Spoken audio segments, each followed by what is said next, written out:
right, folks, we're here talking with Kam Mikolio. Kam was rated by Baseball America as having the #1 fastball in the Orioles minor league organization. Kam, is there any truth to that claim, or is there anybody else that can hold a candle to your fastball in the Orioles minor leagues? There's actually quite a few guys, I think. Baltimore McCrory, who just walked by, he's been known to light it up, and Rodham Sliz. So there's a lot of good arms in this organization, and I just try to hold my own, I guess. Gotcha. Yeah. Well, tell us about your repertoire, what types of pitches you throw, and what you're trying to establish when you're out on the mound. I just try to establish my fastball first and foremost, and then maybe my sinker, and then work in some sliders and my changeups, and usually 1 or 2 inning guys, so you got to try to do it as fast as I can. And fastball is what I try to do it with. All right. So your numbers this year are drastically improved. What do you think's been the biggest reason for that improvement from last year to this year? Maybe just the comfort level, I think, and then working with the same coaches on the same principles of what I need to do mechanics-wise, and just kind of establishing all that and getting a good feel of what I need to be doing out there. I think that's all contributed to my success this year. Okay.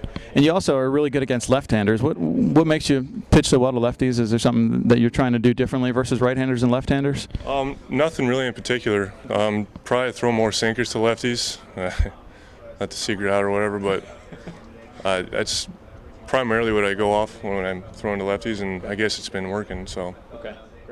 Now, you've gotten called up to Baltimore the last 2 years. Talk about those experiences, what you've learned from them, and just the positive things you can take away from those.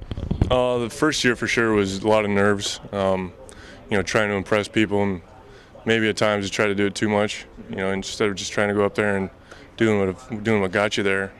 And this last time I was just up, comfort level, like I said, was there, and you know what to expect, and you just feel like you kind of slide into the role that they want you to, and you can do it, comfortably. Okay. So now that you've gotten a taste up in the big leagues, I mean, how much more hungry does that make you to get back up there? Very hungry.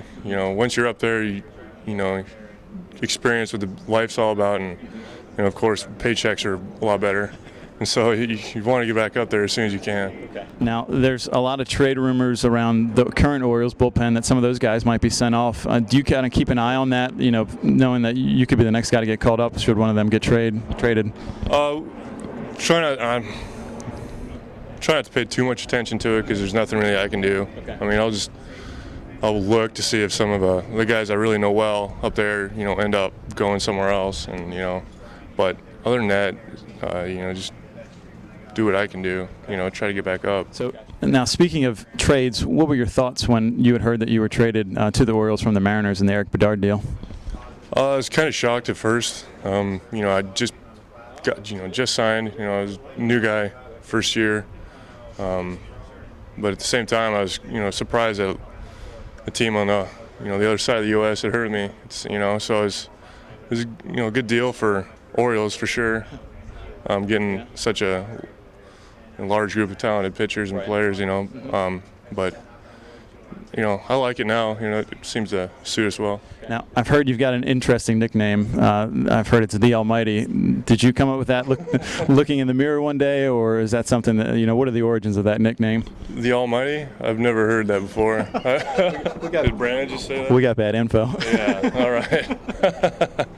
So I'll ask you one more question then. The Norfolk Tides seem to have a number of different uniforms. What's your favorite? Man, I don't know. The ones I don't know. I'm not really a fan of any of them. I can't. No vote for the camouflage uniform? No. All right, Kam, we appreciate it very much. Thanks for making time, and we appreciate your insight. All right, thank you.